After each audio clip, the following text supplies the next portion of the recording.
Salam sehat Bapak Ibu Sobat Muda. Hari ini kita akan berbincang tentang orang-orang yang kurang mendukung karya kita.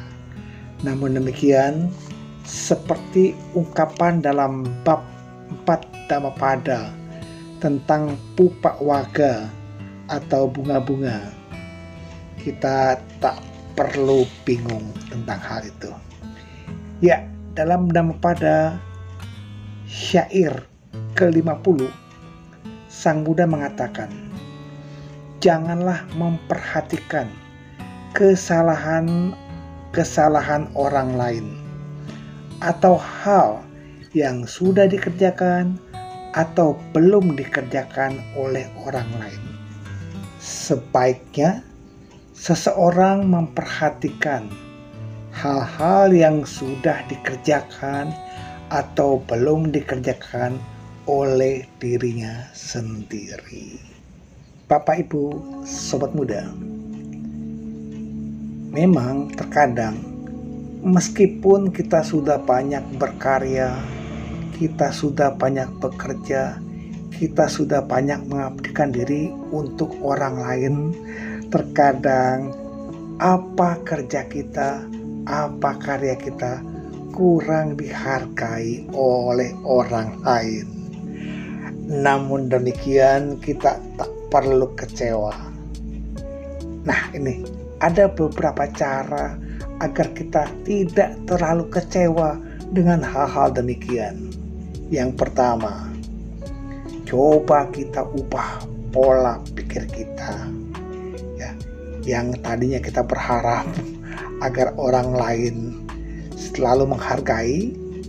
Nah, saat kita tidak dihargai, sepatutnya kita tak perlu berpikir negatif. Kenapa? Karena hal itu hanya akan menambah sisi-sisi buruk dari kita sendiri. Akhirnya apa? Kita kecewa, kita kesal, kita nggak mau mengabdi lagi. Coba ganti pikiran negatif itu dengan pikiran positif, berpositif thinking.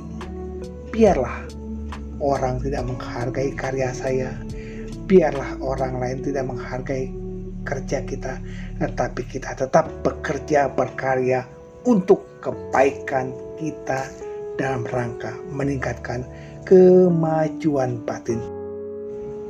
Yang kedua, tentu kita harus sadar bahwa tiap orang itu punya beda pola pikir. Setiap orang punya cara pandang berbeda.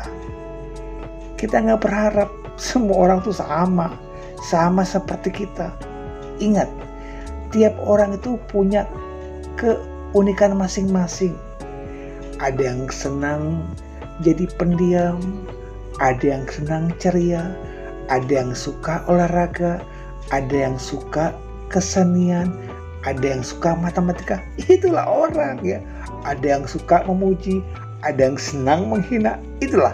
Jadi kita melihat semua orang itu punya perbedaan, punya sudut pandang yang berbeda. Apalagi memandang kita.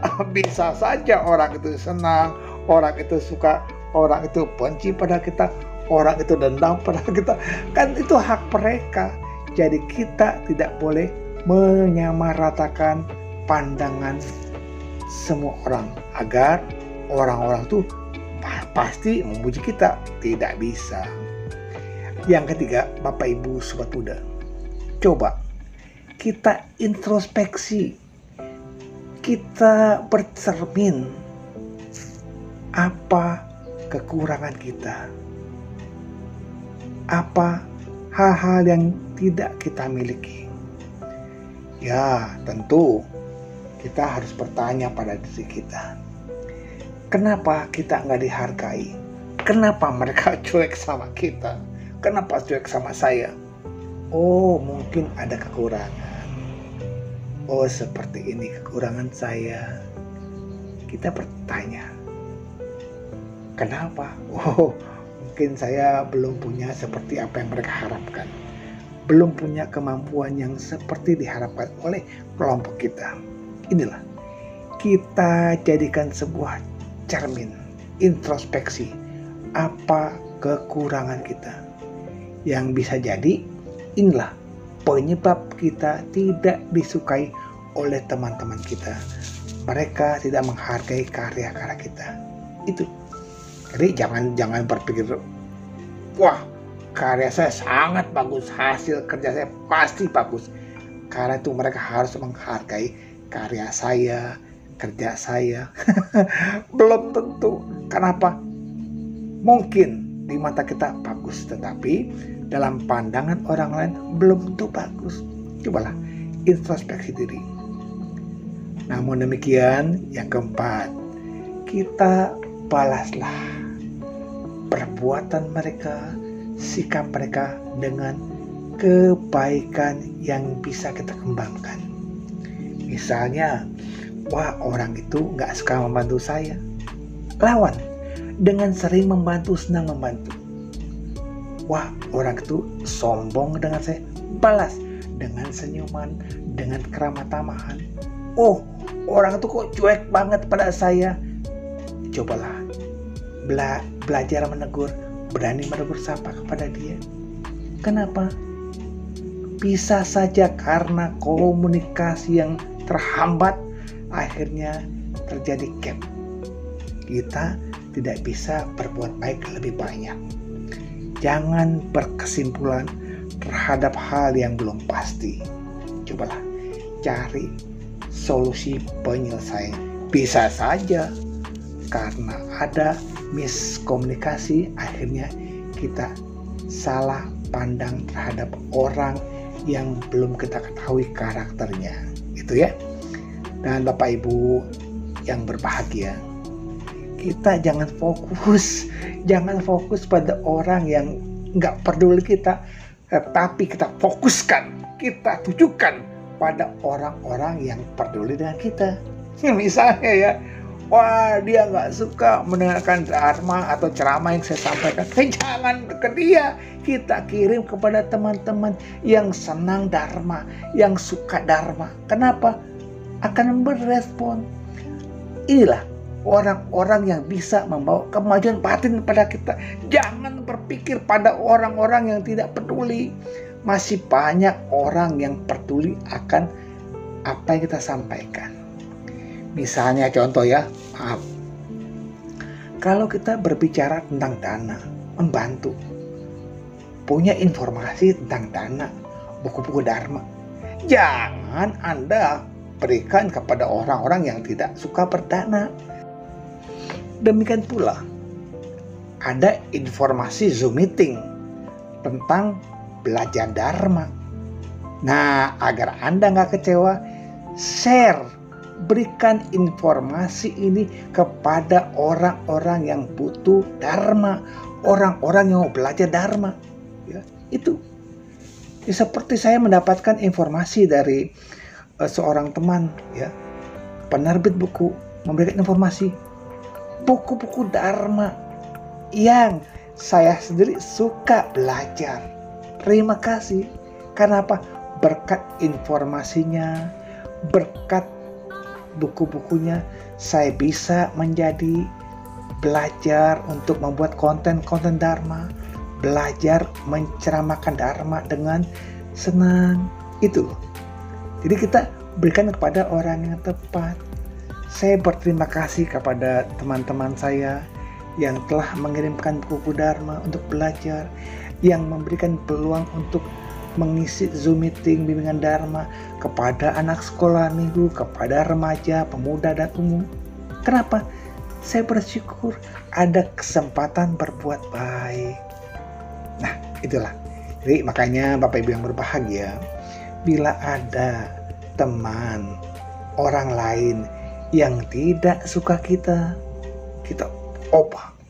ubah pola pikir kita. Oh, mungkin kita ada hal-hal yang kurang berkenan buat dia. Cobalah kita cari cara untuk bisa bergaul, untuk bisa mencari titik temu agar kita bisa bersahabat dengannya. Minimal kita bisa ngobrol dengan dia, cari titik temu topik pembicaraan yang cocok. Tentu kalau ada orang yang berbeda, pahami. Kenapa?